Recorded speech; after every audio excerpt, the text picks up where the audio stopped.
Saudaraku yang dirahmati Allah Subhanahu wa Ta'ala, bayangkan satu malam Ramadan.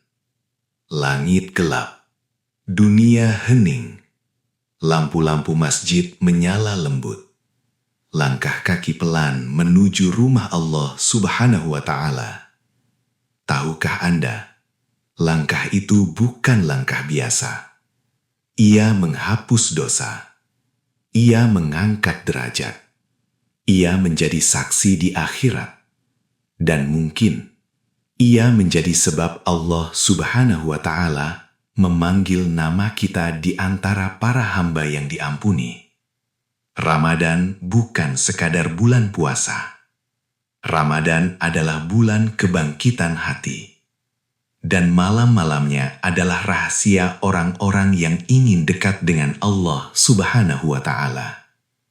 Keutamaan melangkah ke masjid. Rasulullah Shallallahu Alaihi Wasallam bersabda, "Man tatahhara fi baitihi, thumma masya ila baitin min buyutillahi, liyaqdiya faridatan min faraidillah, kanat khutwatahu ihdahuma tahuttu khati'atan, wal ukhra tarfa'u darajah." Hadis riwayat Muslim. Satu langkah menggugurkan dosa. Langkah berikutnya mengangkat derajat. Belum lagi pahala jamaah. Salatul jama'ati afdalu min salatil fadhi bi 27 darajah. Hadis riwayat Bukhari dan Muslim. 27 derajat lebih tinggi. Sekarang renungkan. Jika 1 rakaat saja sudah berlipat, bagaimana dengan 20 rakaat? Bagaimana dengan 30 malam? Inilah sebab para sahabat sangat mencintai masjid. Tarawih di masa Rasulullah Shallallahu Alaihi Wasallam.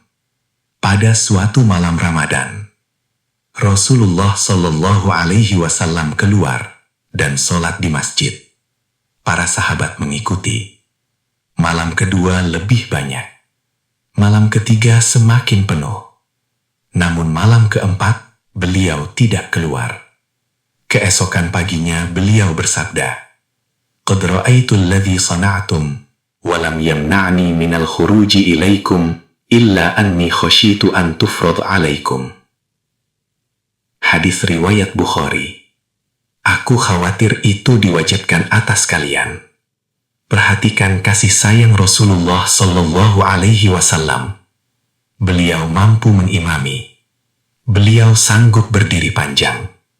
Namun beliau memikirkan umatnya. Inilah pemimpin sejati. Keputusan Umar bin Khattab. Setelah Rasulullah Shallallahu Alaihi Wasallam wafat, wahyu telah berhenti. Tidak ada lagi kemungkinan turunnya kewajiban baru. Maka pada masa Umar bin Khattab, beliau melihat orang-orang sholat sendiri-sendiri. Beliau berkata, "Seandainya aku kumpulkan mereka di belakang satu imam." Lalu beliau menunjuk Ubay bin Ka'ab. Dan beliau berkata, "Ni'matil bid'atu hadhihi." Inilah sebaik-baik bid'ah. Para ulama menjelaskan, maksud bid'ah di sini adalah sesuatu yang tidak dilakukan secara kontinu sebelumnya, namun memiliki dasar kuat dalam sunnah. Karena Rasulullah Shallallahu Alaihi Wasallam pernah melakukannya. Landasan Qur'ani tentang Qiyamul Lail. Allah Subhanahu wa Ta'ala berfirman, "Ya ayyuhal muzammil, qumil laila illa qalila." Surah Al-Muzammil ayat 1-2. Bangunlah malam, kecuali sedikit. Dan Allah Subhanahu wa Ta'ala berfirman, "Inna nashi'atal laili hiya asyaddu wat'am wa aqwamu qila." Bangun malam itu lebih kuat pengaruhnya dan lebih lurus bacaannya. Mengapa malam? Karena malam sunyi, karena hati lebih hadir, karena dunia sedang tertidur. Disitulah rahasia tarawih. Keutamaan Ramadan. Rasulullah Shallallahu Alaihi Wasallam bersabda, "Man qama Ramadana imanan wa ihtisaban, ghufira lahu ma taqaddama min dzambih." Hadis Bukhari dan Muslim. Siapa yang berdiri di bulan Ramadan dengan iman dan mengharap pahala, diampuni dosa-dosanya yang telah lalu. Perhatikan syaratnya. Iman, ihtisab, mengharap pahala. Bukan sekadar ikut-ikutan, bukan sekadar tradisi. Tarawih di masjid atau di rumah. Para ulama berbeda pendapat. Sebagian seperti Imam Ahmad ibn Hanbal lebih mengutamakan berjamaah di masjid. Sebagian riwayat dari Imam Malik menyebutkan, jika lebih khusyuk di rumah, maka itu juga utama. Kesimpulan para ulama, jika masjid hidup, tertib, bacaan benar, khusyuk, maka berjamaah lebih utama. Jika masjid tergesa-gesa, bacaan rusak, hati tidak hadir, maka memperbaiki kualitas lebih penting daripada sekadar tempat. Karena Rasulullah SAW bersabda, "Innamal a'malu binniyat." Segala amal tergantung niatnya. Tentang bacaan cepat dan tartil, Allah Subhanahu wa Ta'ala berfirman, "Warattilil Qur'ana tartila." Bacalah Al-Quran dengan tartil. Tartil bukan berarti lambat sekali. Dalam ilmu qiraah ada hadar, cepat dengan tajwid benar, tawassut, sedang, tartil, perlahan mendalam. Yang salah bukan cepatnya.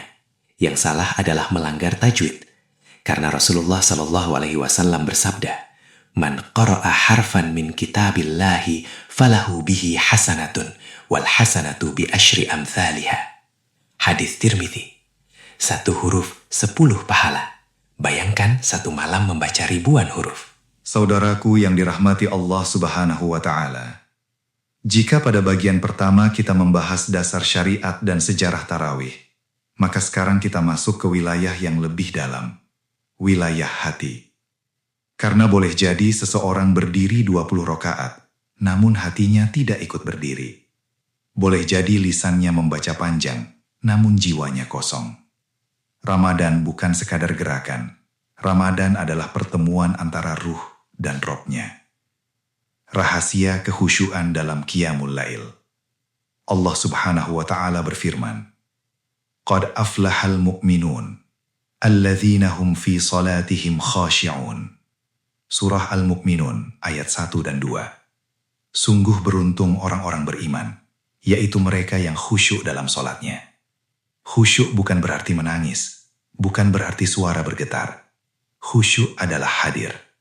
Imam besar seperti Imam Al-Ghazali menjelaskan dalam Ihya bahwa khusyuk memiliki beberapa tingkatan. 1. Hati memahami bacaan. 2. Hati merasakan keagungan Allah Subhanahu wa Ta'ala. 3. Hati merasa diawasi. 4. Hati merasa kecil di hadapannya. Maka sebelum tarawih, persiapkan hati. Jangan langsung dari obrolan dunia masuk ke takbir. Diamlah sejenak. Tenangkan napas. Sadarkan diri. Aku sedang berdiri di hadapan Allah Subhanahu wa Ta'ala. Psikologi ibadah malam. Mengapa malam begitu kuat pengaruhnya? Allah Subhanahu wa Ta'ala berfirman, "Inna nasyi'atal laili hiya ashaddu wat'an wa aqwamu qila." Bangun malam lebih kuat pengaruhnya. Karena malam sunyi. Secara psikologis, gangguan eksternal berkurang. Stimulus visual minim. Suara dunia mengecil. Maka hati lebih mudah fokus. Para sahabat memahami ini. Abdullah ibnu Mas'ud berkata, "Jika engkau ingin mengetahui kedudukanmu di sisi Allah Subhanahu wa Ta'ala, maka lihatlah bagaimana kedudukan Allah Subhanahu wa Ta'ala di hatimu ketika engkau sendiri." Malam adalah momen kejujuran. Di siang hari kita bisa terlihat soleh. Di malam hari, hanya kita dan Allah Subhanahu wa Ta'ala. Kisah para sahabat dalam Qiyam. Diriwayatkan bahwa Umar bin Khattab ketika membaca ayat tentang azab, beliau menangis hingga terdengar isaknya sampai barisan belakang. Ali ibnu Abi Thalib, jika malam tiba, wajahnya berubah. Ketika ditanya, beliau menjawab, "Telah datang waktu amanah yang ditawarkan kepada langit dan bumi, dan mereka enggan memikulnya." Dan Uthman ibnu Affan pernah mengkhotamkan Al-Quran dalam 1 rakaat. Apakah mereka lelah? Ya. Apakah mereka sibuk? Sangat sibuk. Namun, hati mereka terikat pada malam. Kesalahan umum dalam tarawih. Saudaraku, ada beberapa kesalahan yang perlu kita luruskan dengan ilmu dan kelembutan. 1. Terlalu tergesa-gesa. Bacaan tidak jelas. Mat tidak tertunaikan. Huruf tertelan. Allah Subhanahu wa Ta'ala berfirman, "Warattilil Qur'ana tartila." Bacalah dengan tartil. Cepat boleh, asal hak huruf dijaga. 2. Fokus pada jumlah, lupa kualitas. Sebagian orang memperdebatkan 8 atau 20. Padahal Rasulullah Shallallahu Alaihi Wasallam bersabda, "Man qama Ramadhana imanan wahtisaban." Yang ditekankan adalah iman dan ihtisab, bukan sekadar angka. 3. Tidak menjaga hati. Masuk masjid masih membahas bisnis, keluar masjid membahas politik. Hati tidak pernah benar-benar hadir. Strategi membangun keluarga ahli qiyam. Rasulullah Shallallahu Alaihi Wasallam membangunkan keluarganya. Beliau bersabda, "Rahimallahu rajulan qama minal laili fasalla wa ayqadha imra'atah." Hadis Abu Daud. Semoga Allah Subhanahu wa Ta'ala merahmati seorang lelaki yang bangun malam lalu membangunkan istrinya. Bangun keluarga bukan dengan paksaan. Bangun dengan keteladanan. Mulai dari sholat bersama di rumah seminggu sekali. Baca 1 halaman Al-Quran bersama. Doa bersama sebelum tidur. Anak-anak tidak akan mencintai Ramadan jika orang tuanya tidak menunjukkan kegembiraan. Para ulama berbeda pendapat. Sebagian riwayat menyebut Rasulullah Shallallahu Alaihi Wasallam sholat 11 rakaat. Sebagian sahabat di masa Umar bin Khattab melaksanakan 20 rakaat.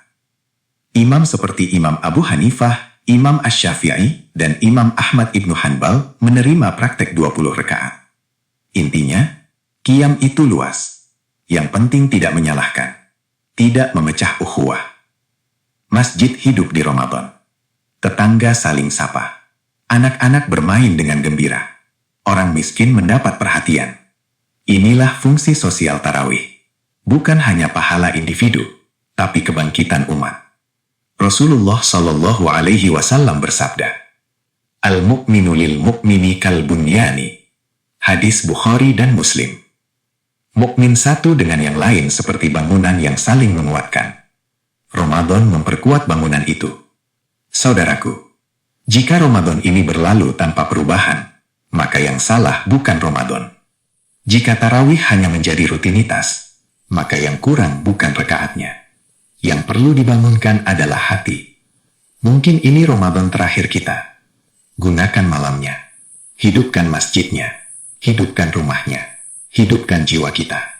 Sekarang saya ingin tahu, Anda menyimak dari kota atau negara mana? Dan doa apa yang paling sering Anda panjatkan sepanjang hidup? Tuliskan di kolom komentar. Mari hidupkan kolom komentar dengan sholawat kepada Rasulullah Shallallahu Alaihi Wasallam dan doa-doa terbaik. Jika kajian ini menenangkan hati Anda, subscribe agar terus mendapatkan penguatan iman. Like agar semakin banyak yang tercerahkan. Dan bagikan. Bisa jadi satu share Anda menjadi sebab seseorang bangun malam ini, dan Anda mendapat pahala tanpa dikurangi sedikit pun. Semoga Allah Subhanahu wa Ta'ala menerima qiyam kita, dan mengumpulkan kita bersama Rasulullah Shallallahu Alaihi Wasallam di surganya. Amin ya Rabbal Alamin.